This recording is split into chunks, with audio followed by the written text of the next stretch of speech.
I only intend to, well, I didn't intend to speak at all, but I'm glad to have the opportunity to say a few words. And I do want to start by congratulating the Right Honourable Member for South Staffordshire for securing this debate today.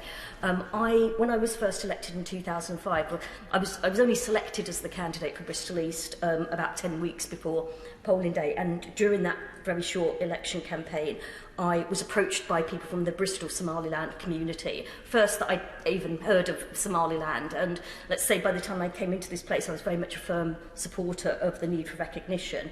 And the Honourable Member for Cardiff South and Penarth, his predecessor, who's already paid tribute to, Alan Michael, somehow this had reached him on the grapevine, and I remember him accosting me in the division lobby, I think on my first vote here, and saying we need to campaign on Somaliland. And he was on the front bench at the time, but a year later in 2006 we set up the all-party group, and I'm pleased to have been an officer I think pretty much ever since then. And I do congratulate the current Honourable Member for Cardiff South and Penarth for just being the mainstay of the group and organising all our meetings, and just being such an expert and a source of information on what's going on there.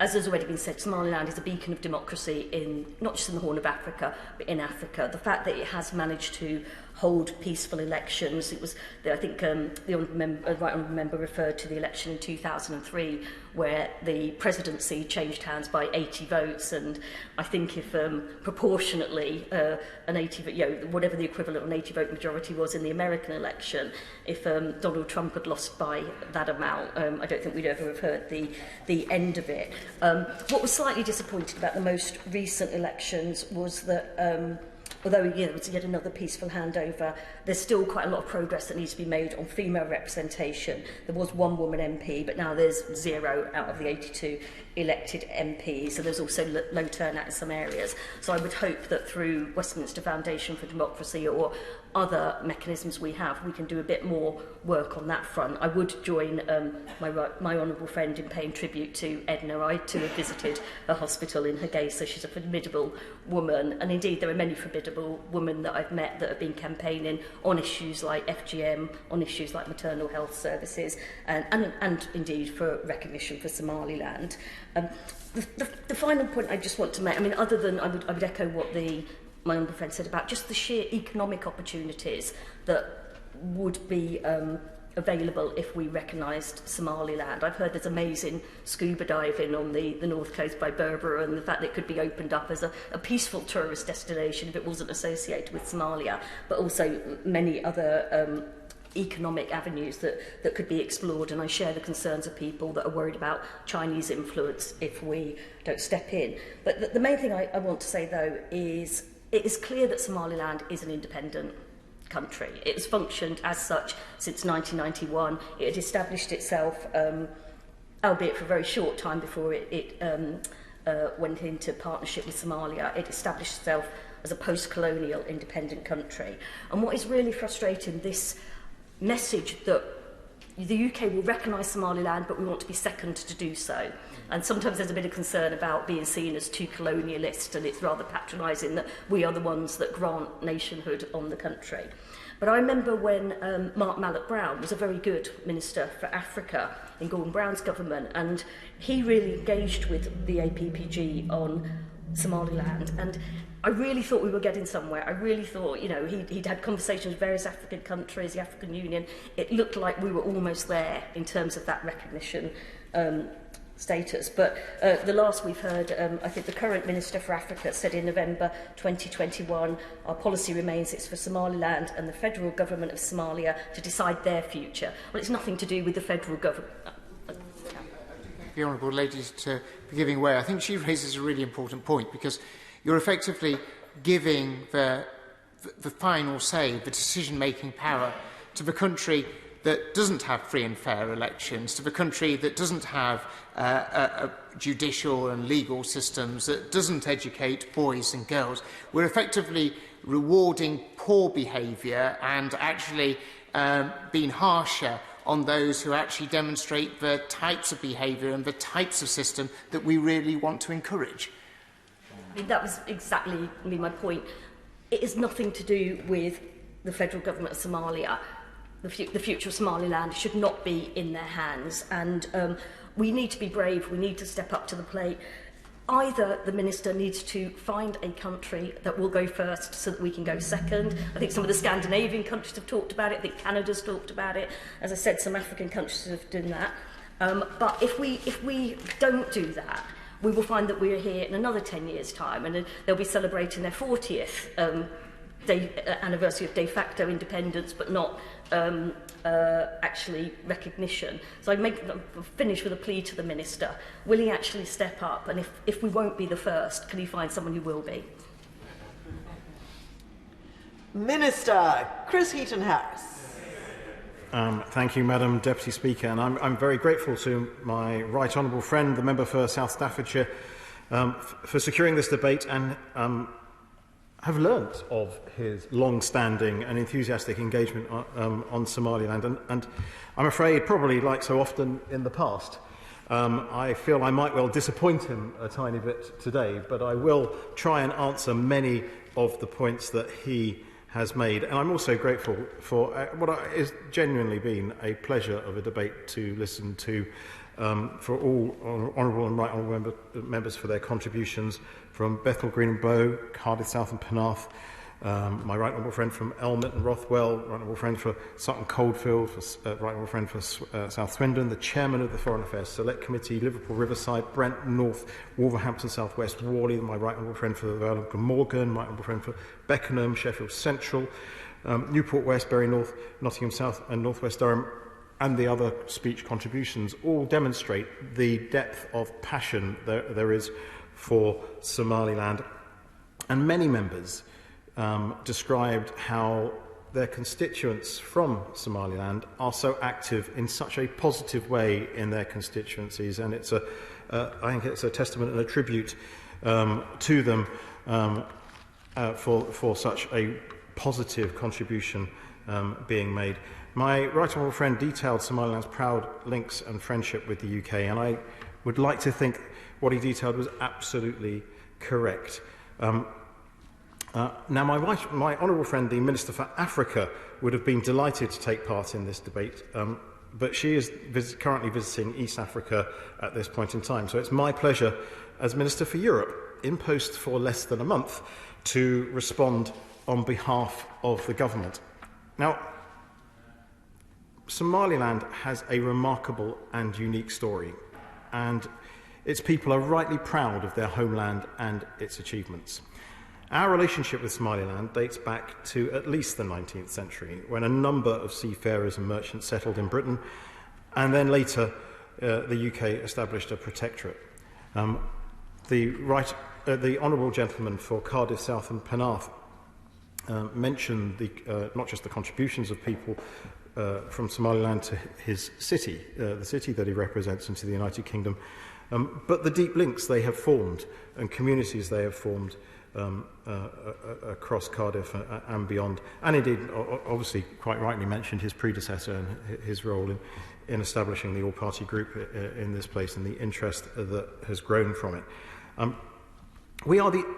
Today, we actually do enjoy a really close partnership with Somaliland. We're the only Western country with a permanent office in Hargeisa, through which we engage with the Somaliland government on a range of issues, from trade and investment to climate change and development. The Somaliland authorities also have an office in London, and we have regular contact with their UK representative and his team. The government understands the strength of feeling towards Somaliland and the interest which obviously has been demonstrated in this chamber today around the issue of recognition. In recent years, Somaliland has made great strides towards an inclusive democratic process, and this forms the bedrock of its stability, detailed in some way by the contribution by the Honourable Lady for Bristol East and a number of other honourable members. Last May, we saw successful local and parliamentary elections. I'm glad to say that the UK was the largest donor to that process, including funding a mission to observe the elections. I'd happily give way to my right honourable friend. Right honourable friend giving way. I wonder if he could tell the House as to what he thinks are the defining characteristics of what he would describe as a nation-state. I'd be delighted to tell the House, but not at this point in time, because I'm going to continue my contribution. But if you want me to come to that point, I shall happily come to that point, but possibly later in my speech. It is now important to ensure that the presidential elections and reforms of the upper house of Parliament go ahead as planned. In a region where democratic transitions are not always the case, Somaliland, as detailed by many honourable and right honourable members, has demonstrated that one-person, one-vote elections are possible and that inclusive democratic processes can be achieved. And I did hear the salient and wise contribution on religious freedom from the honourable gentleman for Strangford, and I thank him for that contribution. Somaliland is also making great progress in trade and investment. The development of Berbera is the most notable example. By 2035, trade through there could support more than 50,000 jobs in Somaliland. We've also forged a partnership with Dubai Ports World to invest in logistics facilities along the Berbera corridor, which runs from the coast of Ethiopia. These investments have the potential to drive economic growth and boost stability across the Horn of Africa. Again, these are hugely positive developments, and again, we are proud to be playing our part. British international investment, the UK's development finance body, is investing in the port with Dubai Ports World as part of a $1.72 billion investment into 3 ports in Africa. And we are using official development assistance to construct a new road bypassing Hargeisa. That means journeys past the city will take hopefully, just 30 minutes. In just 1 second, I will, yeah. Instead of up to 12 hours due to current congestion. Not only will these investments boost prosperity, they will bring greater regional integration, which will support peace and stability. I thank my right honourable friend for giving way, and I think he raises a very interesting point about the fact that the UK government has felt the ability to invest in the port of Berbera and also in the infrastructure of Somaliland. I wonder if he could sort of maybe come to the point of actually saying to the House as to whether he thinks such a level of investment would have been able to be done in Somalia, and I think the answer would be no because of the security implications, and I wonder if he could lay out to the House what are, in his view, the defining characteristics of a nation-state. And we could then maybe, he could comment as to whether he thinks Somaliland correspond to any of those defining characteristics. I thank my right honourable friend for his contribution. And I was going to come on, obviously, to the point of security immediately, because we've also collaborated on security. The UK has supported training on human rights for Somaliland police and security services, and have contributed to 20 years of work on mine clearance. Happily, we expect Somaliland to be declared mine-free in the near future. Somaliland... I'll give way another time to my right honourable friend. I thank my right honourable friend. I just wonder if he would able to, as in the spirit of debate, as of course which his chamber is for, if he'd able to respond to either of the 2 previous questions he had answered as to whether he thinks it would be likely that the British government would have been able to make the investment in Somalia as they have done in Somaliland, and also whether he could set out what he believes the defining characteristics of a nation-state, both of which I think he should be able to respond to as a minister. I thank my right honourable friend for his contribution yet again, and as he asked me a question that he then answered in the same question, I will continue with my speech. Somaliland has also made strong progress in development, which we have been proud to support. Education, particularly for girls, is a priority, as it is across all of our work. Our Somali Girls Education Programme has reached over 13,000 girls in Somaliland to support their learning and transition from primary to secondary school, a point that I know my colleague from Bury North has well noted. Through the Global Partnership for Education, the United Kingdom has supported the development of Somaliland National College for Education and trained nearly 2,200 teachers. Sadly, climate change is having an increasing impact on Somaliland and the wider region, and we are very concerned about the current drought, which has resulted in acute water shortages and reduced food security, particularly for 800,000 people living in rural areas. Early action is essential, and the UK is developing a package of measures to address the drought. We are also working with international partners to ensure additional funding is made available as soon as possible. Now, the strength of the partnership between the United Kingdom and Somaliland is clear, but I know that sovereignty remains at the top of the agenda for many people from Somaliland. So, I'd like to address that question. I acknowledged earlier the strength of feeling around this issue. It is one of real importance to people in the region and in diaspora communities around the world, and there are a range of views on the subject. Strong convictions exist on all sides of this debate, and in part this reflects the complex and at times painful history that has followed the brief independence in June 1960 of what had been British Somaliland.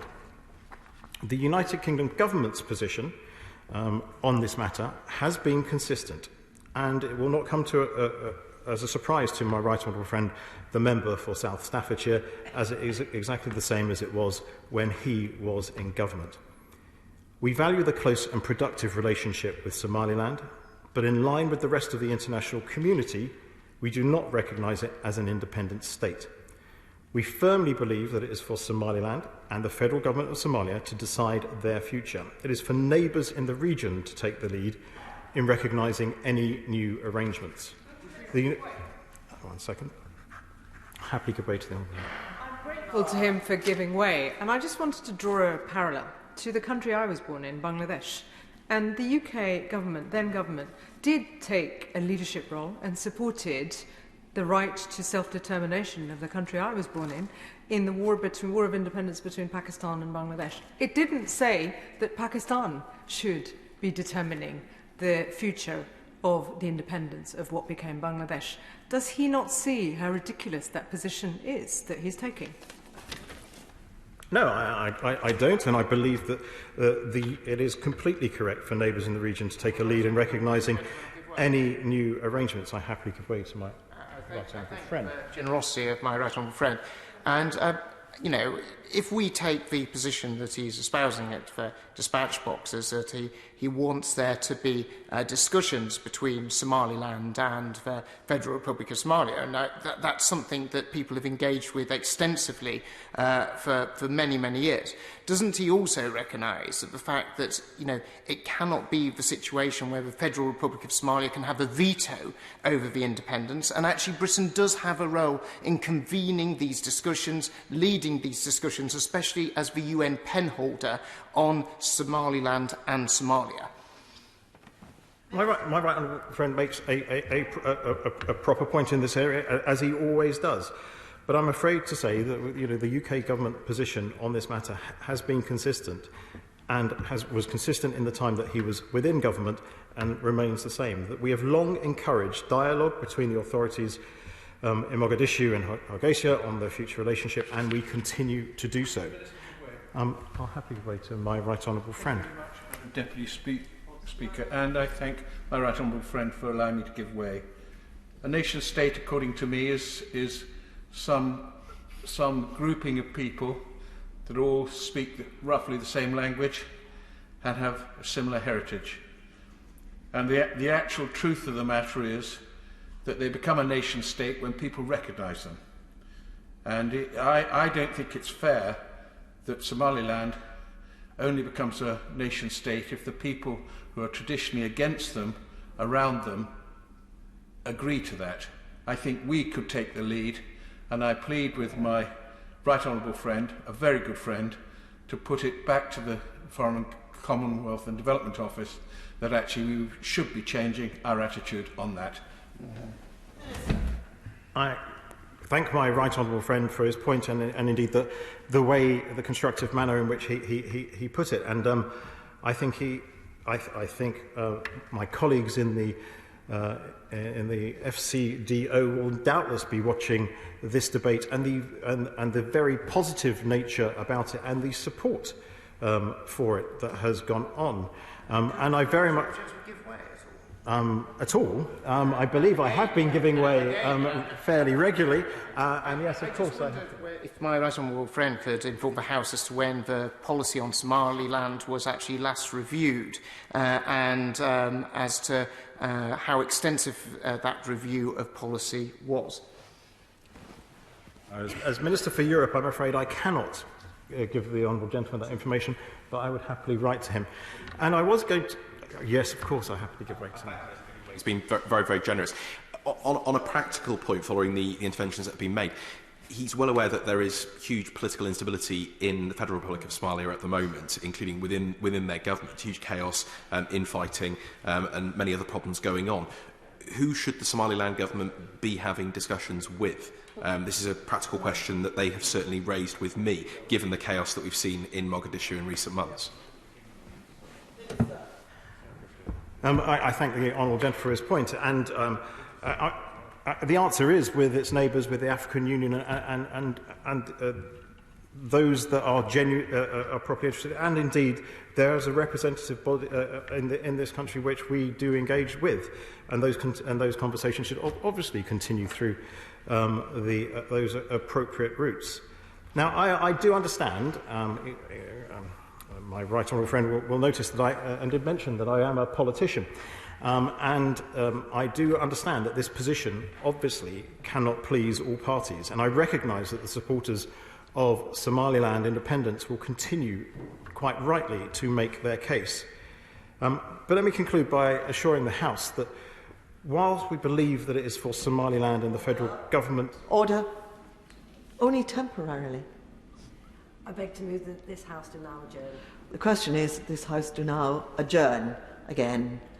Minister Chris Heaton-Harris. My right honourable friend and I will remember the happy days in the Whip's office where interesting procedures of the House do step in every now and again. But I was hopefully drawing to a conclusion by assuring the House that whilst we believe that it is for Somaliland and the federal government of Somalia to decide their future, we do remain committed to a close and productive partnership. We will continue to support the Hargeisa authorities and the people of Somaliland on their democratic journey, and we'll do this by investing in Somaliland in pursuit of trade and prosperity, by building security for all Somalilanders, and by supporting development and resilience to the impact of climate change. Once again, I'd like to thank all members for their contributions to this excellent debate, which I truly have enjoyed, and I look forward to having similar debates in the near future. Question is that this House do now adjourn. As far as that opinion, say aye. Aye. The ayes have it. The ayes have it. Order. Order.